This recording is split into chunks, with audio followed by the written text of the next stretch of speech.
안녕하십니까. 진짜 예수를 찾아서 오늘은 95번째 시간, 유대교의 종파들 네 번째 순서가 되겠습니다.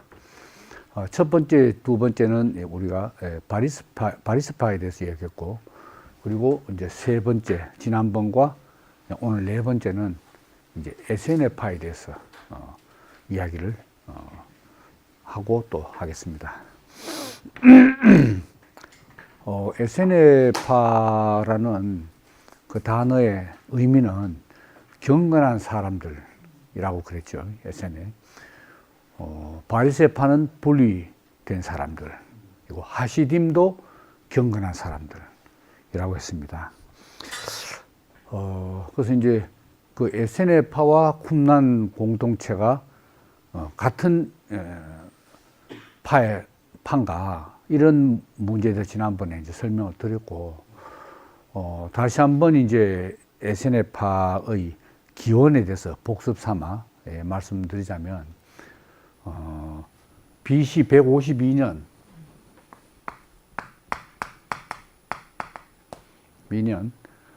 이 마카비 가문의 그 요나단, 그러니까 유다 마카비의 그 형제간들입니다. 예. 그래서 이 유다 마카비가 죽고 그 다음에 형제인 요나단이 이제 정치적 통치권과 이 대제사장권을 한꺼번에 손에 쥐게 되었다는 거죠. 그것을 손에 쥐게 된 이제 배경에는 그 셀레우코스 왕조의 그 알렉산더 발라스.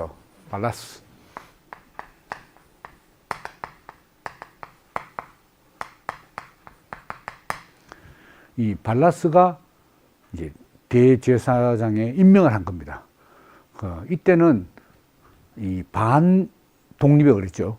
종교적으로는 독립했는데 아직 이 시기에는 아직 하스모니아 왕조가 이제 설립되지 않았고, 이제 예루살렘 성전 제2 권한만 이제 투쟁해서 이제 회복한 것이니까 정치적으로는 여전히 이 셀레우코스 이 왕조의 통치 아래 있다 이 말입니다.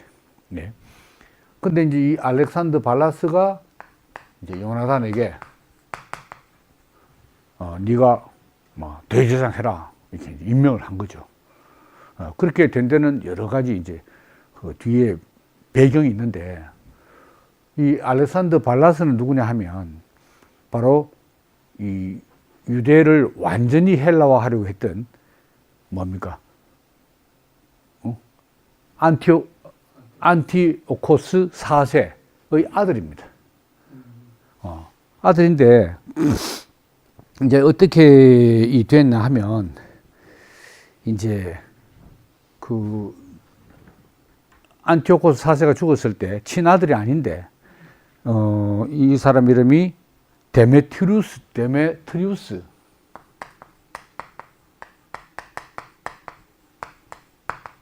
1세 하고 친아들인 알렉산더 발라스하고 왕이 다툼이 생겼어요. 이렇게 다툼이. 그런데 이제 이 요나단이 누구를 지지하고 도왔느냐 하면 바로 이 알렉산더 발라스를 도운 겁니다. 이제. 그래서 나중에 이 발라스가 결국 승리하고 왕위에 올랐어요. 그러니까 기특할 거 아닙니까? 이번에 트럼프 대통령이 뭐죠? 머스크. 그 얼마죠? 개인이 뭐 2,100억을 정치 자금으로 밀었습니까? 그러니까 바로 요직에 앉힌다는 거 아닙니까? 뭐 그런 거나 같아요. 예. 그래서 이제 이 요나단이 대제사장이 됐을 때 여기 두 개가 갈라집니다. 하시딤 무리 가운데서 한 판은 이제 하시딤 경건한 사람들이 이 마카비 가문을 도와가지고 같이 이제 봉기를 했잖아요. 근데 여기서 이제 갈라지는 거야. 하시딤 무리에서 일부가. 요나단은 뭐냐면 이게 아론의 후예가 아니다 이 말입니다. 근데 모세 오경에 의하면 제사장은 아론의 아들로 내려가야 된다. 그래서 사독 가문이 아니라도 어쨌든 그 위에 올라가서 사독은 한참 뒤에 후손이니까 어쨌든 아론 후손은 분명히 원칙이 지켜져야 된대요. 이 사람은 그게 아닌 거야. 이 하스모니아 가문이다 말입니다. 마카비 가문이지 말하자면. 그러니까 이제 여기서 이제 하심 중에서 여기 반대하는 사람이 이제 에세네파, 반대파가 에세네파. 근데 반대로 찬성하는 사람이 있어. 찬성파. 찬성파는 바리새파입니다.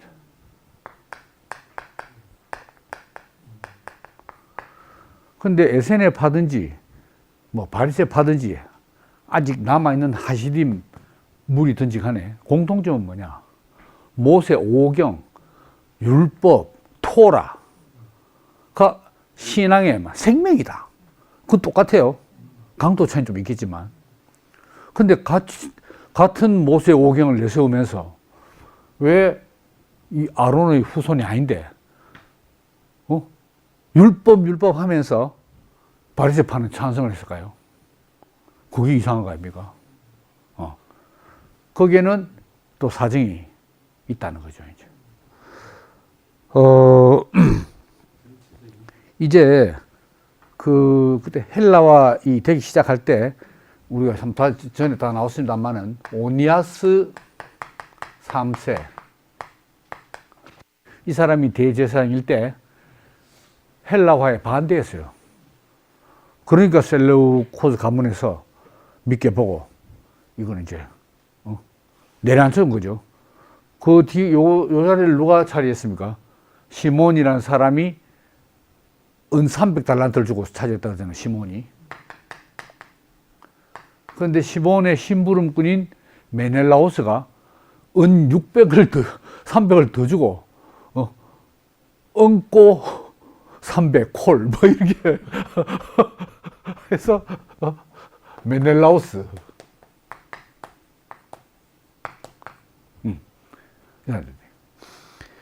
근데 여기는 이제 사독 가문이고 여기는 사모가 아니라 역시 크게 보면 아론의 후손들입니다. 여기까지는 나쁜 놈들이지만은 이 헬라화의 완전 앞잡이들 아닙니까? 더 센 앞잡이지. 그랬는데 이제 메넬라우스가 죽고 또 이제 알키무스가 대제사장이었어요. 이 사람도 역시 아론의 후손입니다. 알키무스. 이 사람이 기원전 159년에 사망을 해요. 그래서 7년 동안 대제사장이 없었어.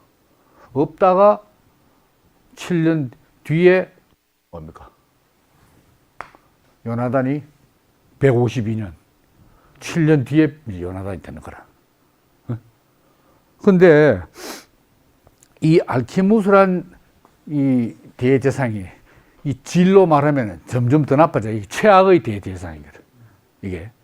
그래서 이 사람은 누구를 지원했냐? 요나단은 발라스를 지원하고 알키무스는 데메트리우스 1세를 지지를 했는 거야. 그래서 유다 마카비, 요나단이 속한 유다 마카비 가문의 비밀들을 누설했던 거예요. 데메트리우스 1세에게. 그래서 데메트리우스 1세의 군대를 이끌고 요 마카비 가문을 쳐들어오는 거야. 이제. 쳐들어오는데 이 사람이 강제를 부려가지고 거짓 평화사절단을 벌입니다.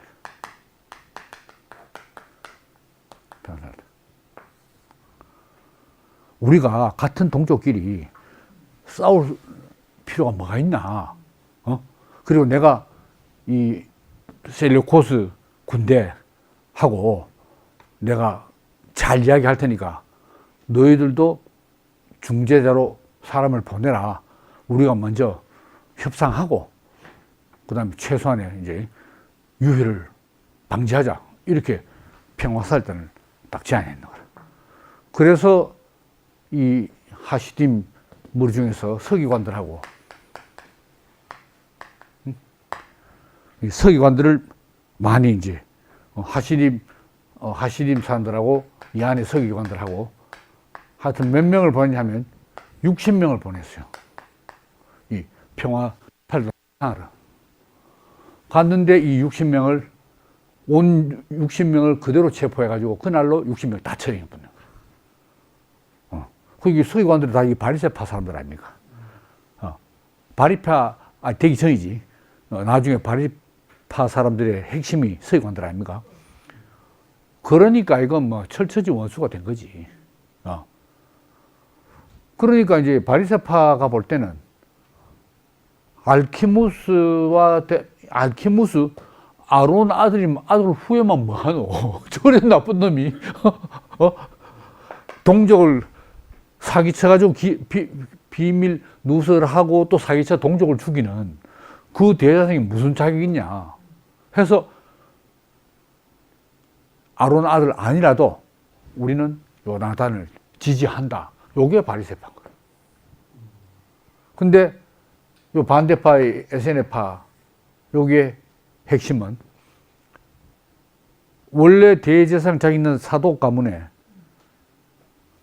아주 훌륭한 한 사람이 요나단이 되는 바람에 자기가 축출돼 보잖아요. 원래 이 죽으면 이제 그 다음에 이제 누가 돼야 되는데 이 X 인물 그 사람이 축출돼 버려. 축출될 뿐만 아니라 살해 위협을 느껴가지고 시리아의 다마스커스 다메섹으로 피신을 갔다. 가서 지난 시간에 말씀드린 대로 편지를 써서 요나단에게 그래 내가 대제사장하고 당신은 정치적인 실권만 잡으면 되는 거 아니냐, 군사적 정치적 실권 잡으면 되나 할 때 안 들어주는 거야. 그래서 이제 이 사람이 시리아에 이미 많은 사람이 유대인들이 가 있었어요. 다메섹에. 왜냐하면 안티오코스 4세가 계속 유대교를 박해하기 때문에 박해를 피해서 시리아로 가서 거기서 신앙생활을 했는 거예요.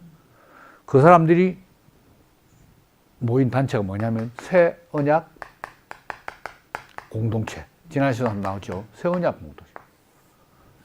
이미 이 사람이 가기 전에 쫓겨난 대제사장이 가기 전에 한 10년 전부터 형성되어 있습니다. 근데 이 사람이 명망 있고 유명한 사람이니까 가서 새 언약 공동체의 수장 자리를 맡게 됐어요. 수장. 이 사람 본명은 모르고 이 사람을 뭐라고 그랬습니까? 의의 교사. 의로운 교사다 이거지. 의의 교사다. 그래서 이제 이 사람이 새 언약 공동체 하고 시리아에 있는 새 언약 공동체 하고 유대에 있는 잔존해 있는 이 배제된 이 제사장 그룹들 여기서 이제 자리 잃어버린 이 제사장 그룹들을 다 합쳐서 뭘 만들었냐? 바로 에세네파를 만들었다. 에세네파를. 그래서 이제 이걸 하야하드 히브리 말로 하야하드라고. 이거 영어로 하면 이제 The Union 연합체.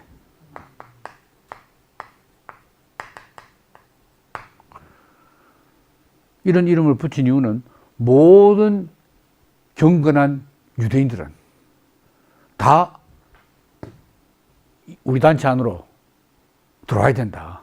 우리가 모든 경건한 유대인들의 대표 그룹이다. 이런 의미에서 정관사고 하야하드라고 이름을 붙여요. 요게 이제 에세네파가 되네. 요 에세네파가 언제 생기냐? 152년에 도망갔잖아요. 2년 뒤에 150년에 그게 딱 기원전 2세기 중엽이지. 중엽의 에세네파. 바리새파도 있다 생각. 여기 이제 바리새파는 여기 안 들어가고, 하야대야 안 들어가고, 요쪽은 아무래도 대제사장, 제사장 그룹들이 좀 많고, 여기 바리새파는 평신도, 서기관들도 평신도 아닙니까?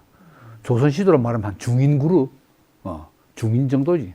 이런 사람들이 이제 많이 바리새파가 돼야 되겠지. 그래서 이제 쿰란 공동체는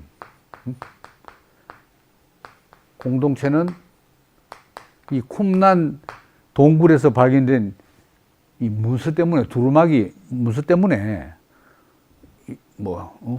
에세네파를 대표한 것처럼 돼 있는데, 이 쿰란 공동체는 언제 성립됐냐? 이 의의 교사가 나중에 나이가 많아 죽어요. 그래서 거의 한 50년 뒤에, 그러면 얼마입니까? BC 100년 정도.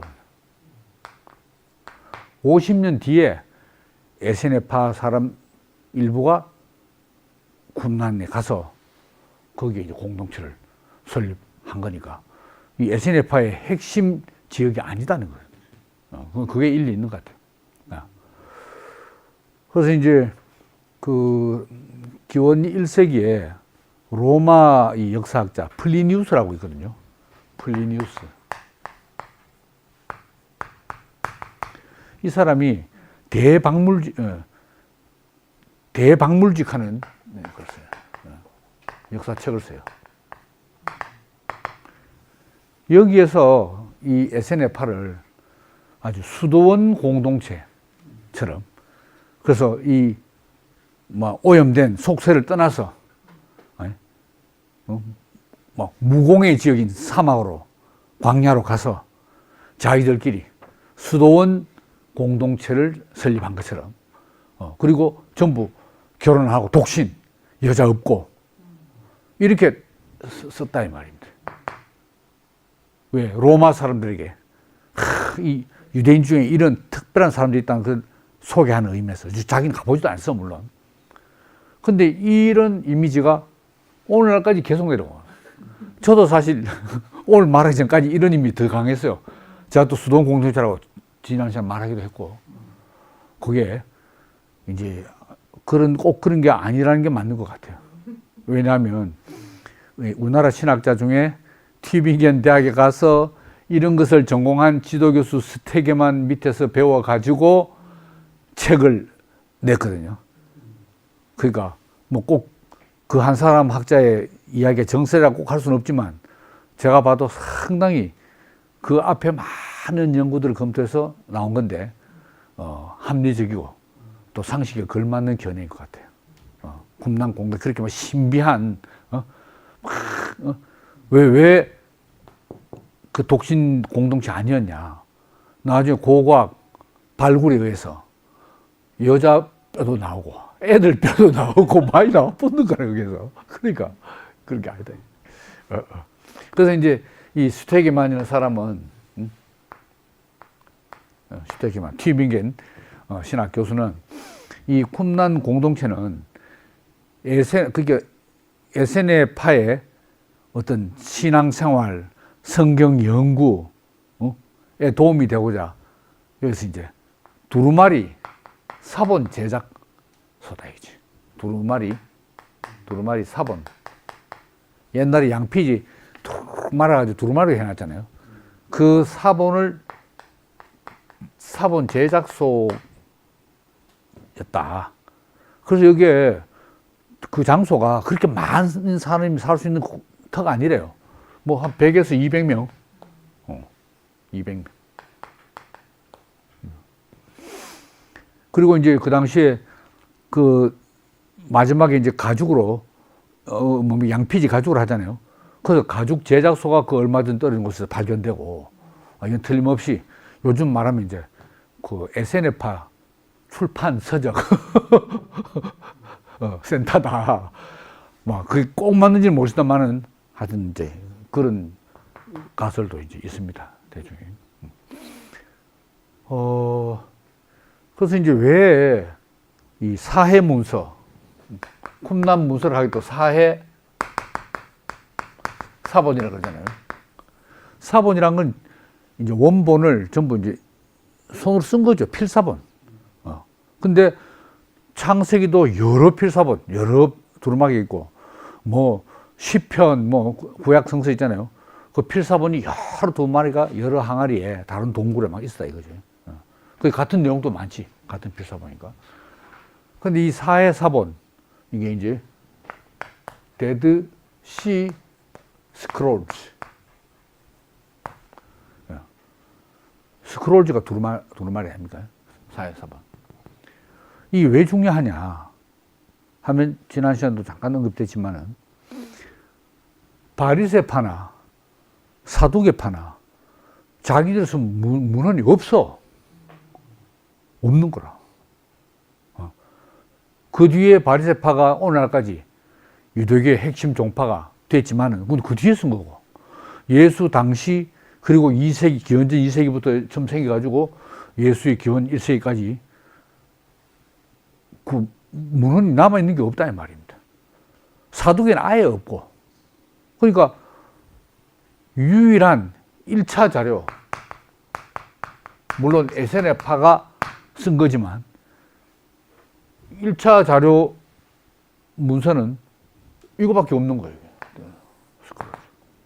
나머지 전부 딴 책에서, 예를 들어서 뭐 필로, 알렉산드리아 필로가 뭐 예를 들어서 뭐 다 언급해놨잖아요. 바리새파, 뭐 에세네파 했다 이거는. 이 사람은 믿을 수 없는 게 예수와 동시대인데 기원전 20년에서 AD 50년까지 거의 예수와 동시대 아닙니까? 그 사람 믿을 수 없는 게, 이 사람은 벌써 알렉산드리아 디아스포라 유대인이고, 벌써 요 이제 이거 끝나면 조만간 다루려고 생각하는데 필로 헬라화된 유대인입니다. 뭐 쉽게 말하면 많이 섞인 유대인이 됐던 거지. 그 이 사람 말 못 믿고, 그 다음에 이제 유대사가 유명한 요세푸스 있죠. 이 사람은 예수 사후에서 이제 기원 한 100년까지 산 사람인데, 이 사람은 원래 바리새파였어요.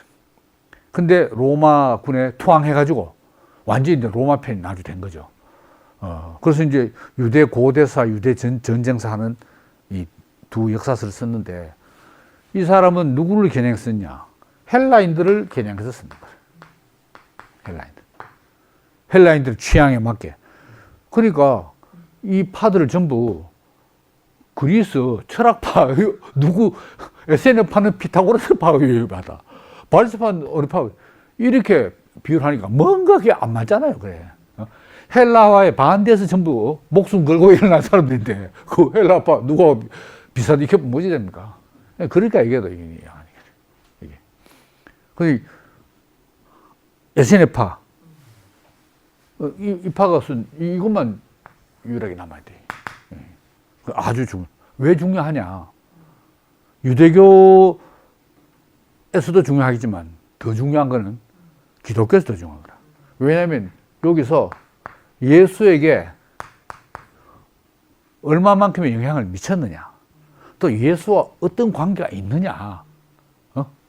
그러니까 기독교의 기원,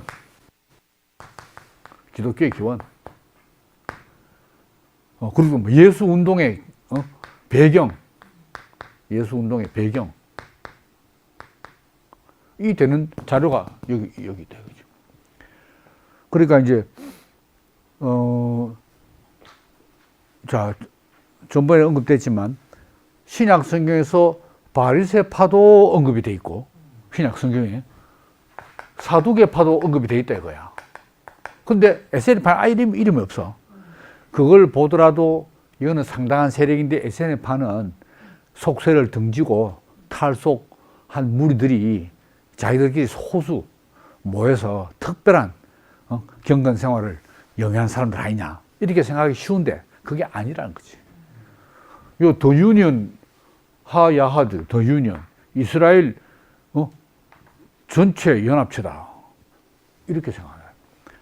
그래서 바리새파가, 요세푸스가 뭐라겠습니까? 바리새파는 예수 당시에 6,000명, 에세네파는 4,000명인 거라. 적은 수가 아니죠. 그때 이제 팔레스타인 유대 인구를 10만으로 볼 때 뭐 6천 명 얼마 다 해봐야 뭐 10,000명밖에 안 되니까 얼마 안 되죠. 그렇지만 이 사람들이 일반 백성도 틀잖아요. 이 사람들이 미친 영향력이 그 유대 백성들의 정신 세계를 지배하고 있는 사람들이니까. 4천 명. 근데 신약에서 보면 예수는 가장 이 뭡니까?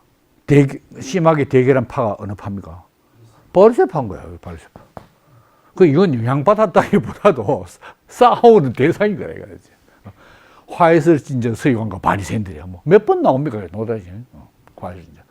뭐 독사의 자식들이고 회칠한 무덤이 나쁜 말 5번은 그런 거예요. 이게. 사두개파는 뭐 직접 대결을 많이 해도 예수가 처형당할 때 사두개파가 나서가지고 당시 실권을 잡은 정치적 실권을 잡은 사람들이니까 사내들이네 사두개파가 제일 영향이 크다 이 말입니다. 사두개파. 근데 요새파는 언급 없어.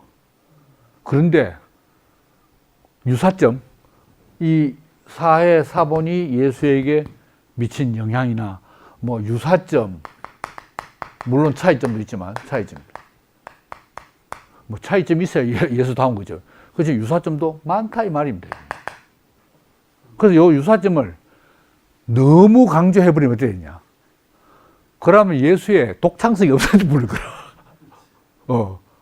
예수 그 쿰난 공동체에서 나온 사람이네. 이렇게까지 하는 학자들이 있는 거야. 이게 그게 문제입니다.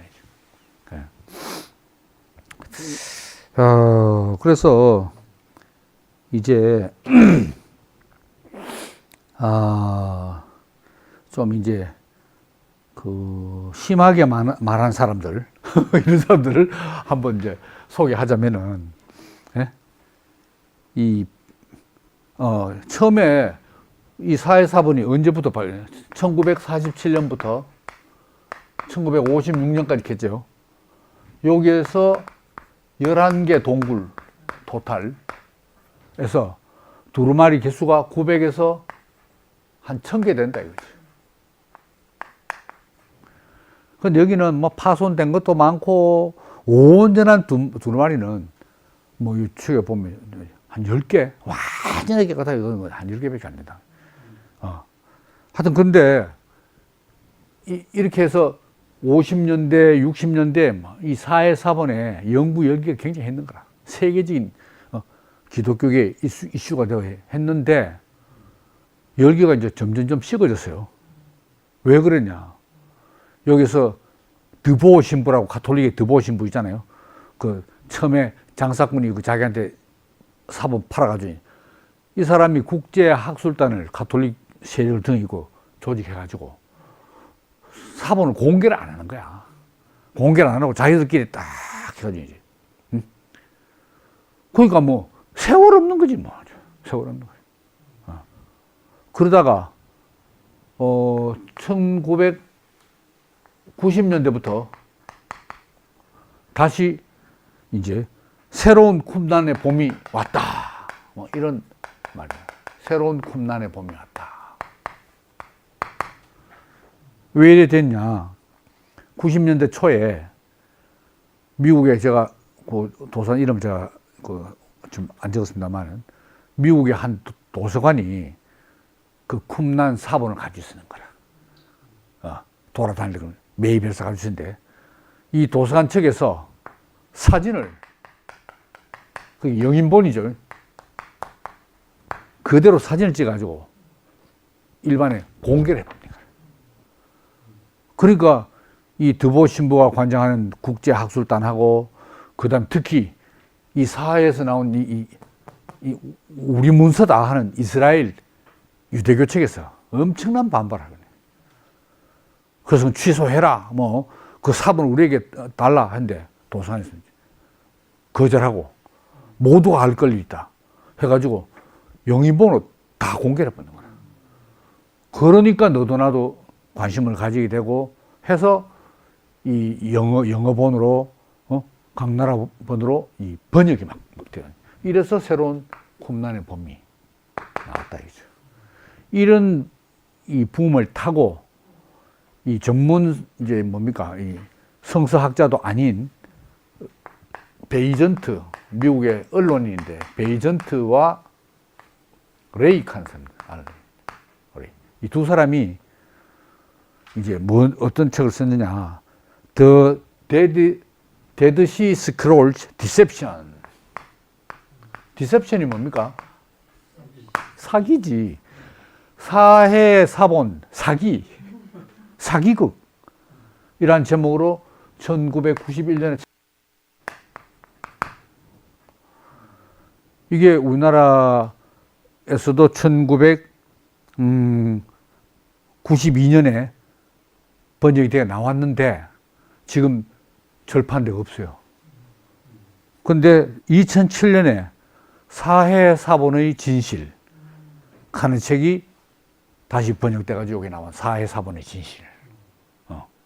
이건 사기고, 그러니까 뭐 가톨릭에서 드보 신부가 관장하고 유대진한 이건 전부 사기고 사해 사본의 진실이 이거다 하는 의미겠죠. 그 책은 저도 가지고 있습니다. 꽤 두꺼워요. 이야, 그거 보면 정말 그러다 써놨어요. 그 책만 읽으면은, 맞네 하네. 그래서 당시에 이 책이 베스트셀러 돼가지고. 영어본인데 독일어 번역됐잖아요. 독일에서만 80만 부가 팔고. 영어는 뭐 이름 말할 수 없고, 뭐 수백만 부 팔고. 베스트셀러. 베이전트 레인. 여기 주장이 이제 뭐냐 하면, 기독교의 기원은 쿰란에 있다. 쿰란이 기독교의 기원이다. 그 말은 거기서 나왔단 말입니다. 그리고 기독교의 가르침과 신앙 전체의 건축물을 무너뜨릴 수 있는 종교적 폭탄이 바로 사해사본, 쿰란 문서다. 왜? 그럼 예수가 별거 아닌 인물 되보잖아요. 쿰란 공동체 일원이었어. 거기서 나와가지고, 근데 나중에 뭐 하나님 아들이니 뭐, 하나님 참 하나님에서 뭐, 참 인간이 이렇게 살면 그래. 웃기는 거 아닙니까? 그러니까 진짜 쿰란 공동체에서 나온 사람 같으면은 기독교는 완전히 아무도 없죠. 핵폭탄이지만 핵폭탄. 그러니까 이 사람들은 뭔가 이 센세이션한 뭔가 확 뒤집는 이야기들만 이 뭔가 싶어 관심. 그래서 많이 팔린 거예요. 근데 문제는 이 사람들의 이제 그렇게 말할 수 있는 근거가 뭐냐? 이 쿰란 이 문서 사해 사본이 예수와 동시대라에 그 이야기가 가능한 거라. 그 나온 이야기들이 전부 이거는 예수를 말하는 구절이 딱 하고 뭐 할 거 아닙니까? 근데 고고학적인 또 이 과학적인 이 사본 연대 측정에 의하면 예수 이전 시대가 전부 예수 시대에 그리 없어. 최소 그러니까 BC 2세기부터 1세기 이 사이에 다 쓰여졌지. 예수 나기 전에 쓰여졌지. 예수가 나온 게 아닌 거라. 거의 뭐 황당하게 된 거죠. 황당해. 그리고 이 사람은 이제 이 두 사람은 이 의의 교사가 벌써 150년에 SNF를 설립했잖아요. BC 150년에. 그런데 이 의의 교사가 누구냐? 바로 아니지. 의의 교사가 신약 성경에는 주의 형제, 예수 형제 야고보라 한 거야. 의의 교사가 야고보다. 이래나. 근데 쿰란 문서에 보면 이 의의 교사를 대적하는 위선자 대적자 하는 말이 막 나오거든요. 바로 그 대적자가 누구냐? 야고보를 대적한 게 바울이다 이거지. 바울이고, 바울은 로마하고 초기 기독교 공동체 요 사이에 왔다 갔다 하는 이중 간첩이다 이거라. 그래서 예수는 이 책 주장한 게 뭐냐면 사해사본 진실은 쿰란 공동체에서 나왔고 거기서 이제 기독교 초기 공동체가 성립됐는데 이게 바로 로마에 한가하는 유대 독립운동단체다 이거라. 유대 독립 운동, 저항운동, 독립 저항운동 단체인 거야. 그러니까 예수는 이 단체에 저항하다가 십자가 죽은 거라. 그래 죽었는데 바울이 이건 속죄 제물로 인류의 죄를 사하기 위해서 대속 제물로 죽었다. 이렇게 날조하고 나아가서 예수는 바로 신이다. 이렇게 가장해가지고 예수를 팔아먹었다. 이게 이제 이 베이전 토레이의, 그러니까 뭐 추리 소설 비슷하게 아주 흥미롭게 썼는데, 문제는 여기 뭐 의의 교사하고 야고보하고는 연도가 150년 차이 나쁘는데 이게 뭐 말이 안 되네. 이런 이야기예요. 그 다음에 이제 호주의 그 여자 작가가 티어링이라는 사람이에요. 티어링. 이 여성은 Jesus and the Riddle of the Dead Sea Scrolls. 발음 좀 더 매끄러워야 되는데. 예수와 사회 사본의 수수께끼. 이런 책을 요거보다 1년 뒤에 냈어요. 1년 뒤에. 했는데, 이 뭐냐. 이 여자는 이 의의 교사가 야고보가 아니고, 요게 세례 요한이다 이거지. 세례 요한. 그리고 의의 교사의 대적자는 여기서 말하는 바울이 아니고 바로 나사렛 예수다. 뭐 이런 생각하죠. 세례 요한의 대적자가 나사렛 예수다. 이 책도 엄청나게 많이 팔렸답니다. 네. 그러니까 어쨌든 이 사회 사본, 뭐 쿰란 공동체, 에세네파와 세례 요한의 관계, 와의 관계, 그리고 예수와의 관계가 어떠한가 한데 사람 관심이 많잖아요. 궁금하지. 이제 그런 이야기입니다. 그래서 그러면 이제 뭐 먼저 좀 땡겨서 세례 요한과 이 쿰란 공동체는 어찌 보면 좀 상당히 관계가 많은 것 같아요. 그래서 이제 한번 살펴보자 이겁니다.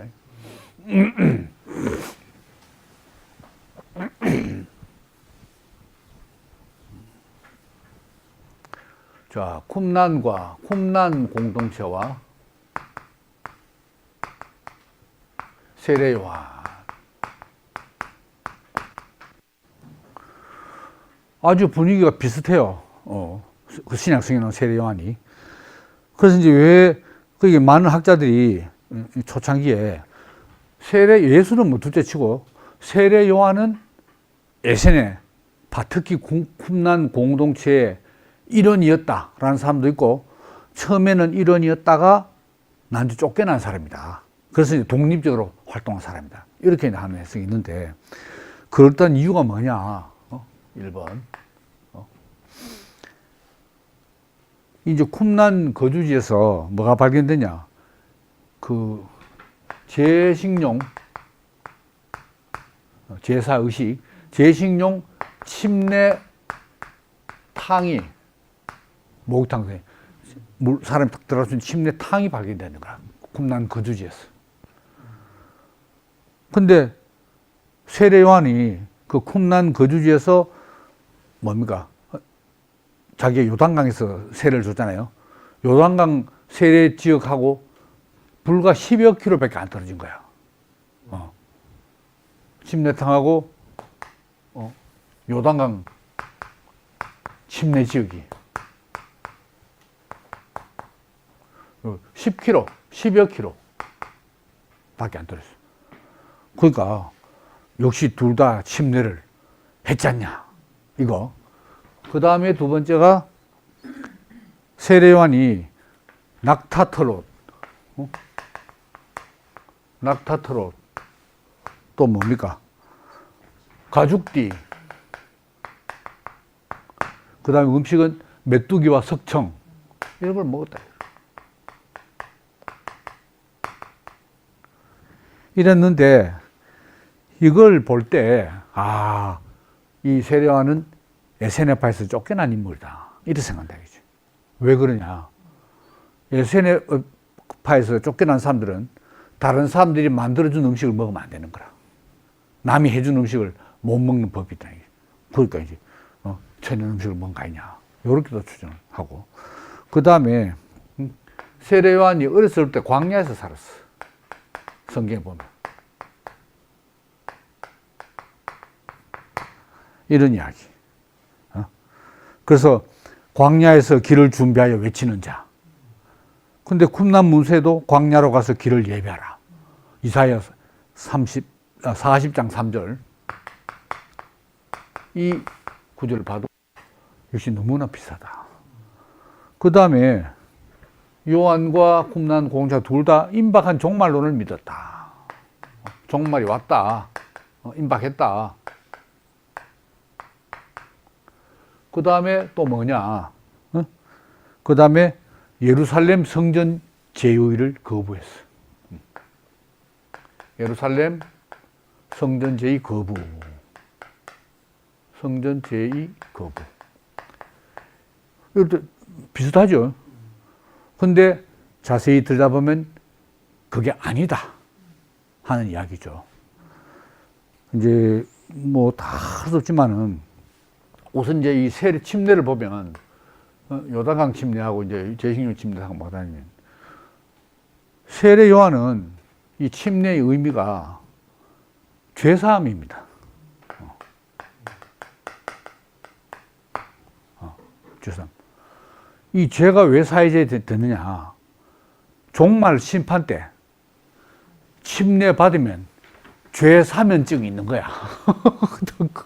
저 침례 받았어요. 그럼 이제 심판을 통과해 보는 거라.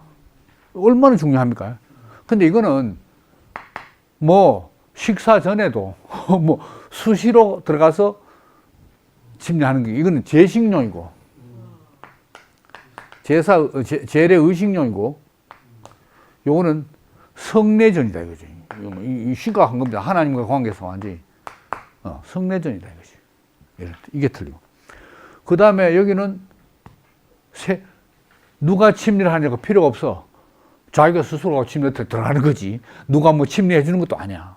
근데 여기는 세례 요한이 하고. 그리고 여기는 수시로. 여기는 단 1회. 한번 침례 받으면 죄는 이제 끝나버린 거예요. 그러니까 요단강에 사람들이 혹시 이 말 종말에 그거 안 받았다가 멸망하면 어떡합니까? 그래 인산인의 일이다 이게 이제. 그 다음에 여기는 이제 이 침례탕 들어간 사람은 정회원만 돼. 정회원 되는데 3년 걸린다 그랬죠.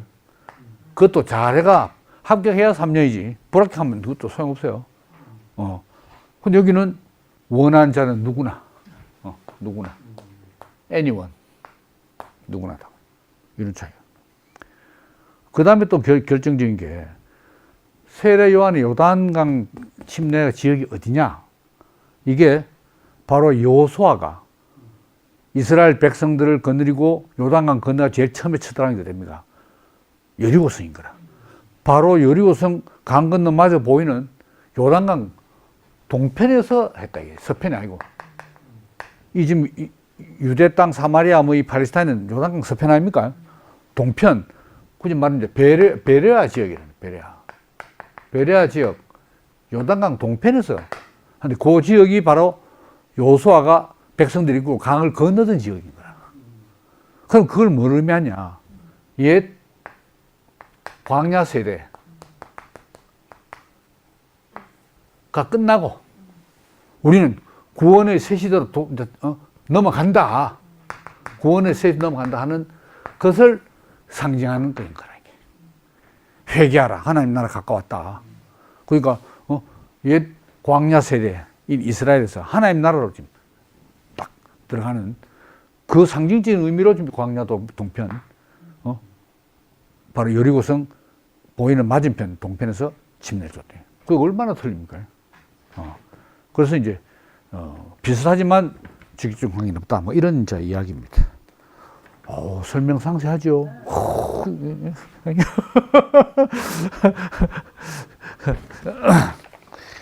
옛날 코미디 프로 보면 웃기면서 연구 많이 했습니다. 뭐 이런 말이던데.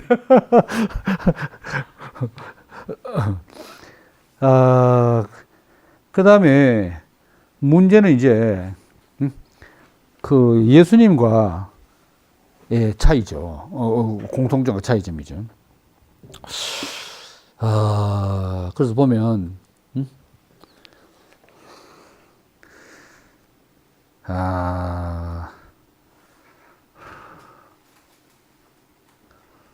우선 공통점을 한번 볼까요?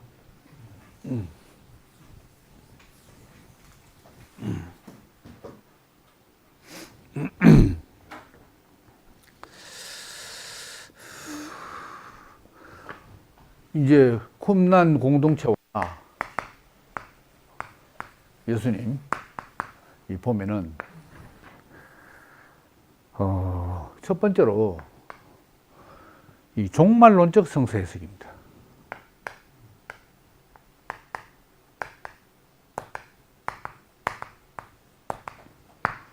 종말론적. 그러니까 쿰난 공동체도 자기들이 지금 현재 살고 있는 시대가 종말에 임박했다. 예수님도 마찬가지예요. 종말론적 성서. 그래서 이제 구약 성서의 구약의 예언이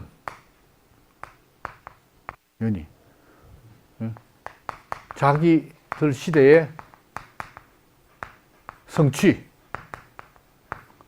구약의 예언이 뭡니까? 메시아 아니면 인자. 인자가 온다. 메시아가 온다. 바로 지금 우리 시대에 메시아가 온다. 이렇게 생각합니다. 그 다음에 이제, 이 SNF파 사람들 신앙이 뭐냐면, 이제 자기들 시대에 성취되는데 이게 뭡니까? 구원의 시대 아닙니까? 근데 이 구원을 받으려면 어떻게 했냐? 자기들 종파에 무조건 들어와야 된다. 유일한 하나님의 종말적 구원 공동체가 우리 SNF파다. 여기 안 들어오면 구원 없어. 그래서 율법의 경계를 부순 자들은 하나님의 영광이 이스라엘에게 계시될 때 진영으로부터 멸절되어야만 한다. 이 율법의 경계를 부순 자들, 여기는 이방인도 들어가고 사두개, 바리새 다 들어간다. SNF파 아니면 안 된다. 요런 이제. 근데 이제 예수님은 조금 달라요. 뭐다냐면 마지막 때 누가 멸망하고 누가 구원받을지는 하나님의 전적인 권한에 달려있다. 그러니까 나를 따르지 않으면 너 꼭 그렇게 말하면 그건 아니다 이 말이죠. 그런 게 좀 차이 난다. 그 다음에 이제 또 두 번째가 성령의 현재적 체험.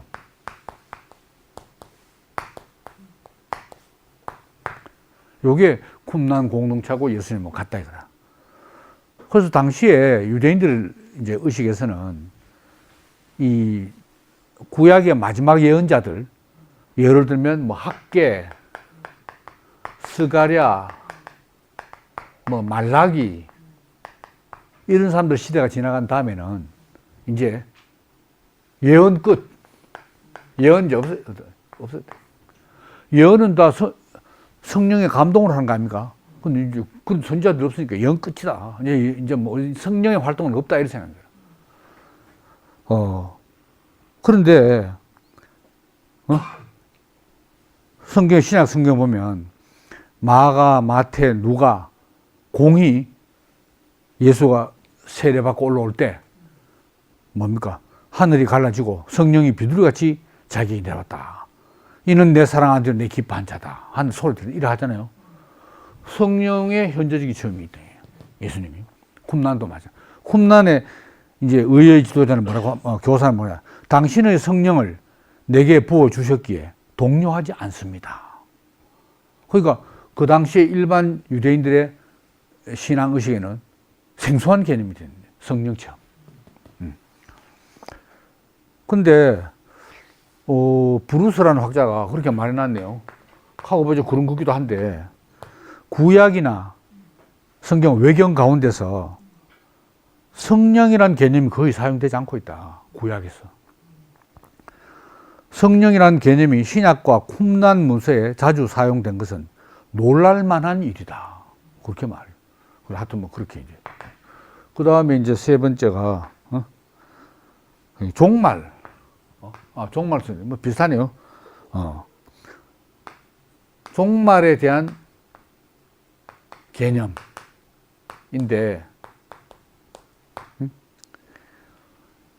이제 그 불법이 횡행하는 현재 시대에서 구원의 시도로 넘어갈 때 하루아침에 벼락같이 탁 넘어가지 않는데 여기는 긴 시간이 필요하다. 여기 쿰란 공동체습니다. 그래서 어떤 문서에서는 7년간의 심판 과정이 있다. 전쟁 문서라는 그 문서에서는 40년 이 하나님의 심판 있은 다음에 온전한 구원의 시대가 열린다. 이렇게 이제. 이 말도 상당히 뭐 일리가 있는 것이 좀 들려요. 바로 막 탁 뒤집어주고 전체에다가 그 되는 것이 아니고 긴 시간이 걸린다. 불변. 이거는 이제 뭐 개인적인 문제보다도 나라적인 개념이니까 이제 그렇게 하여튼 말하고 있다.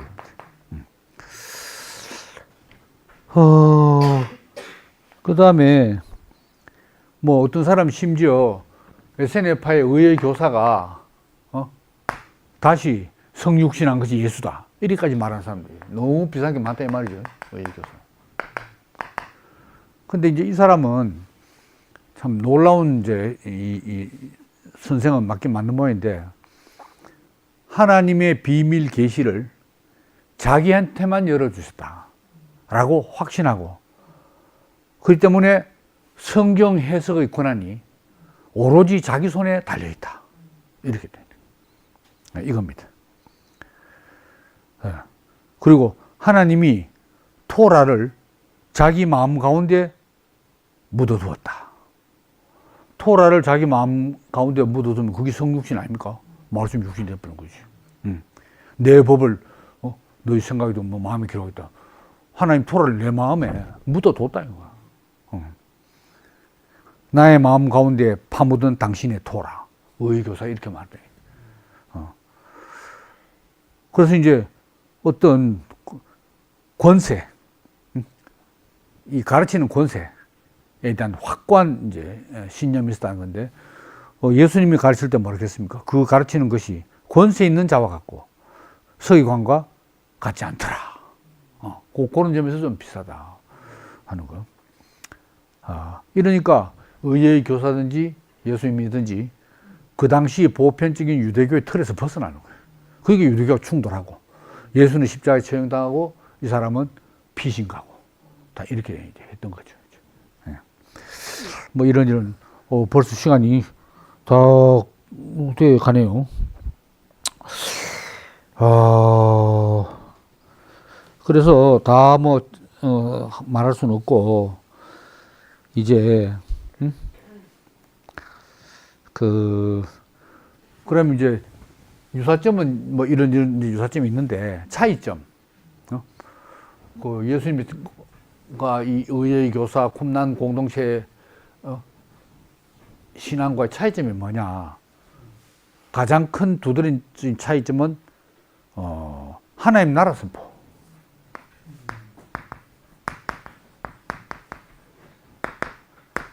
하나님 나라 선포. 세례 요한도 하나님 나라에 대해서는 말하지 않고 이제 침례를 받고 죄 사함을 얻으라 이거지. 하나님 나라에 대해서 이야기 안, 세례요한도 안 했다. 이게. 하나님 나라에 대해서. 근데 이제 쿰난 공동체의 하나님 나라 개념은 이제 그 악의 세력, 하나님 나라면 악의 세력이 제거돼야 되잖아요. 그래서 이 악의 세력이 뭐가 문제냐? 이 악의 세력 때문에 인간이 죄를 짓고 가난과 공피, 사망, 온갖 부정적이 다 발생한 악의 세력 때문에. 그러니까 하나님이 제발 이 악의 세력을 물려쳐 주시고 당신의 나라가 속히 임하게 하소서 하는 미래적인 하나님 나라를 고대하는, 이것이 이제 쿰난 공동체라면은 예수님의 하나님 선포는 이미 하나님 나라가 왔다, 여기 있다 저기 있다 그래서 너희 가운데 있느니라, 이렇게 말하고 있다. 내가 만일 하나님의 손을 힘입어 귀신을 쫓아낸다면 하나님 나라가 이미 너에게 임하였느니라.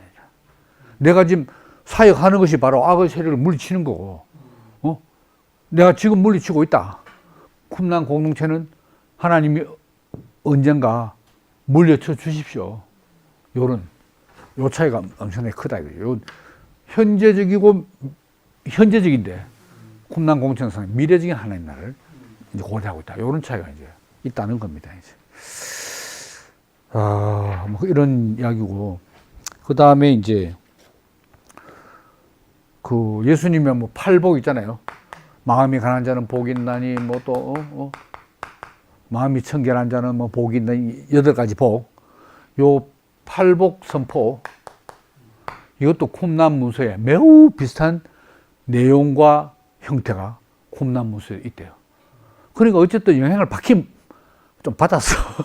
전혀 뭐 관계없이 하늘에서 뚝 떨어져 한 건 아니고 그 시대 분위기에서 영향을 받긴 받다. 하기야 뭐 불교도 석가모니 힌두교 아니면 불교가 나왔을 거예요. 안 나왔지.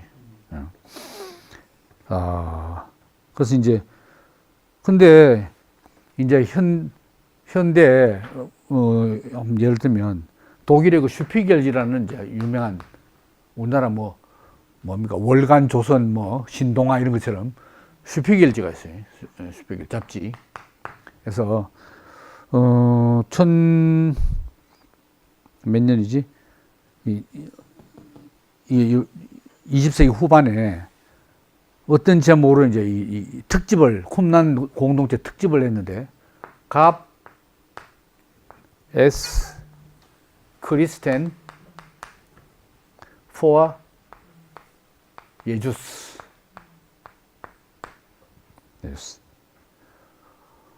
이게 뭡니까? 예수 이전에 기독교가 있었는가? 갑 에스 크리스텐 포아 예주스. 예수 이전에 기독교가 있었는가? 그게 뭡니까? 쿰난 공동체가 기독교의 전신이다. 예수 이전에. 뭐 그렇다고 결론 낸 건 아니지만 상당히 힘을 실어주는 슈피겔지. 근데 이제 부제가 뭐냐면, 제목인데 부제는, 이건 독일어 너무 길어가 이제 번역해 보면, 고대의 쿰난 텍스트가 기독교 세계에 주는 메시지. 쿰난 텍스트가 기독교에게 뭐라고 메시지 주냐?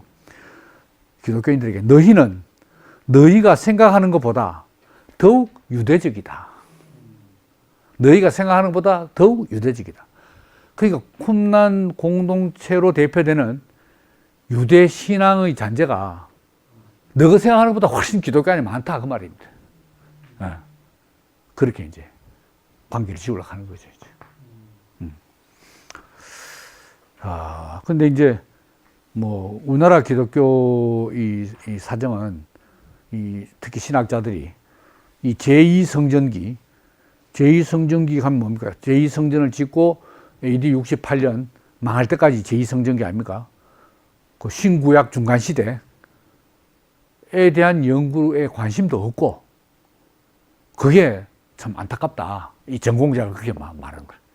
왜냐면 이게 이때 묵신문학도 나오고 바로 그런 유대교적 배경에서, 고대 유대교적인 배경에서 예수와 초기 기독교 운동이 탄생했는데, 모태인데, 그 모태에 대해서는 관심을 안 둔다, 이거지.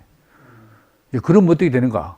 그 뒤에 2세기 이후에, 특히 3세기부터, 이 교부들 시대에, 이 헬라화된 기독교를 가지고 예수가 누구인가를 역추적하면, 그게 다 안 맞다는 거죠. 그건 저도 그렇게 생각해요. 제가 지금 이런 이제 주제로 강의를 쭉 해나간 거는 바로 예수님 나오시기 전에 어떤 유대교 토양이 어떤 분위기였는가 하는 걸 우리 살펴보려고 하는 거 아닙니까? 그래서 뭐 수토와 철학도 하고 맞아 뭐 종파도 하고 뭐 여러 가지 하는 거죠. 다음 또 조만간 또 영지주의도 또 다시 한번 상세하게 영지주의도 한번 건드리고 맞지 이렇게 됩니다. 그래서 이제 항상 이 연속성과 불연속,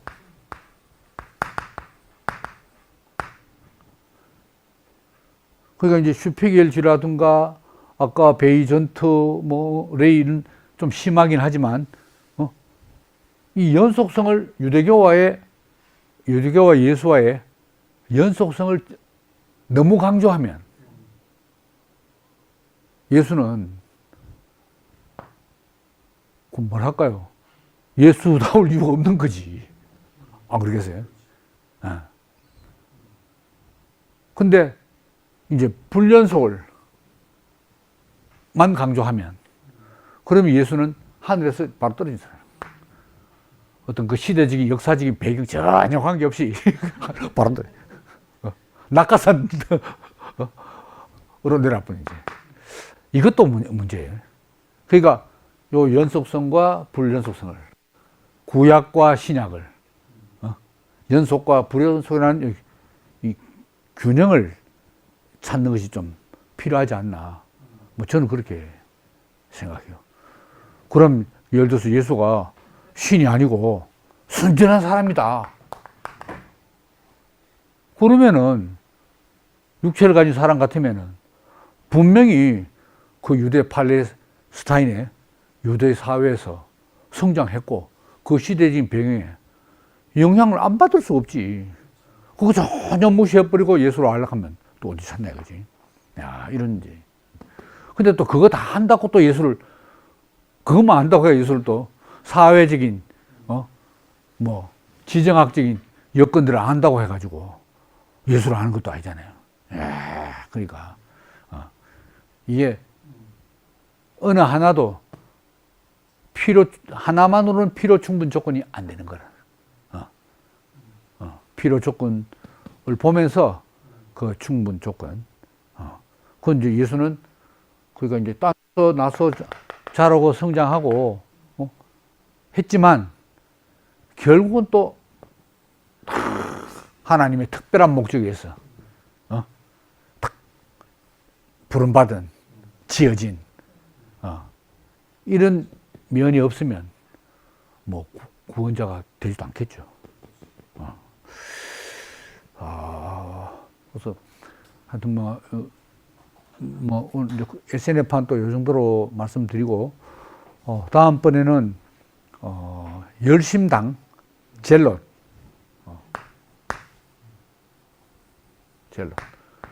요 이제 바리새파에서 떨어져 나간 이제 행동대원들이죠. 바로 이제 무력으로 직접 로마에 항가하는 이 열심당원들 과 함께 또 우리가 대표적으로는 뭐 셋 바리새, 세네, 사두개 하나 더 하면 열심당 그 네 개밖에 모르잖아요. 그 좀 상세한 책을 보면 우리가 처음 들어보는 종파가 많아요. 그것도 뭐 꼭 할 필요도 없을지 모르겠지만 저의 또 전문성을 이렇게 드러내는 입장에서 다음 시간에 젤롯하고 시간 남으면 그것까지 같이 함께 해서 전체적으로 결국 이 유대교 종파들이 초기 기독교하고 어떤 관계 있는가 이걸 한번 전체적으로 살펴보고 유대교 종파를 마치려고 합니다. 경청해 주셔서 감사합니다.